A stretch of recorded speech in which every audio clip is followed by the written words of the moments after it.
financing ourselves a starting point to become a warrior, a 21st century warrior.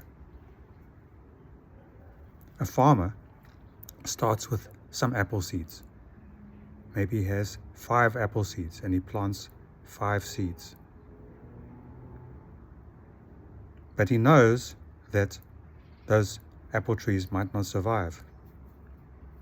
So he finds other varieties of apples and he plants them too. And he ends up having 5 different varieties of apples, and he has 5 seeds of each. And he plants those. And it takes a few years, and those trees grow up, each giving hundreds of apples. Each set of trees giving hundreds of apples. And in each apple, there are 10 seeds. And he takes those seeds and he plants the seeds. And so his first generation of 25 trees become 250 trees, 2,500 trees, 25,000 trees. And he is now known as an apple farmer.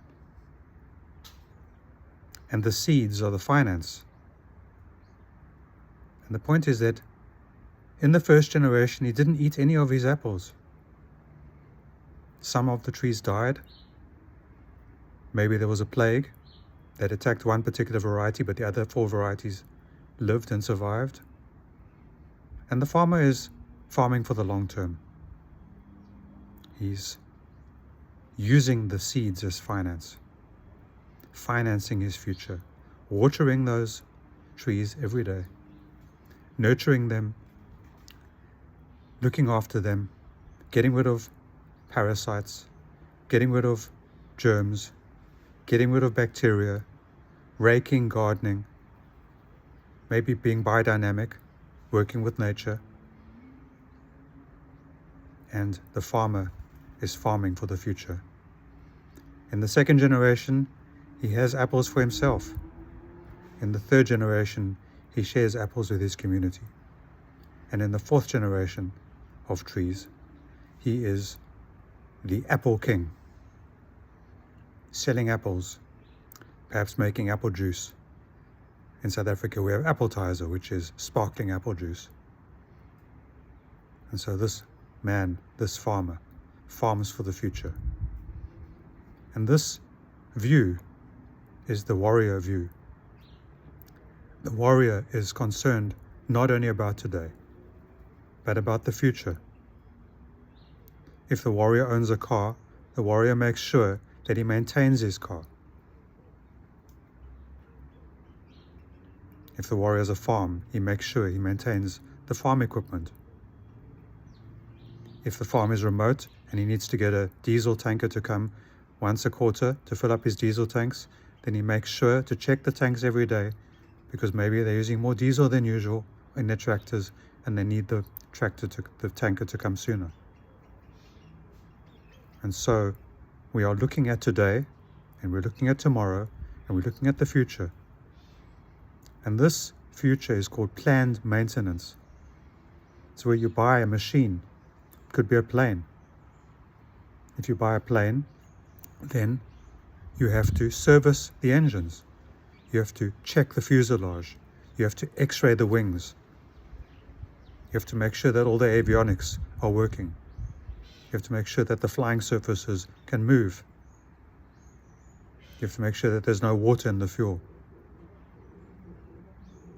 You have to check 100 things every time you fly, because when you're at 30,000 feet, 10 kilometers above planet Earth, you can't get out to check the oil. And when you get to 1,000 hours, you've got to do servicing. And when you get to 5,000 hours, you've got to do servicing. And when you get to 10,000 hours, you've got to do servicing. And at some point, you have to overhaul the engine. You take the engine off, you put another engine on so the plane can keep flying. And for several weeks, you take that entire engine apart, you check every part of it, and you fix it so that it can fly more. It's very important that we maintain our systems. And this is all based in finance. Finance is about multiplication. Finance is about looking at what we have and seeing how we can multiply it. So please like and subscribe and share. Please ask questions. I'm going to put in the notes the first question that someone asked me that led to this, where he said, I'm young, I'm 20 years old, I'm teaching English as a foreign language in another country, I'm from South Africa, but I'm earning well relatively to South Africa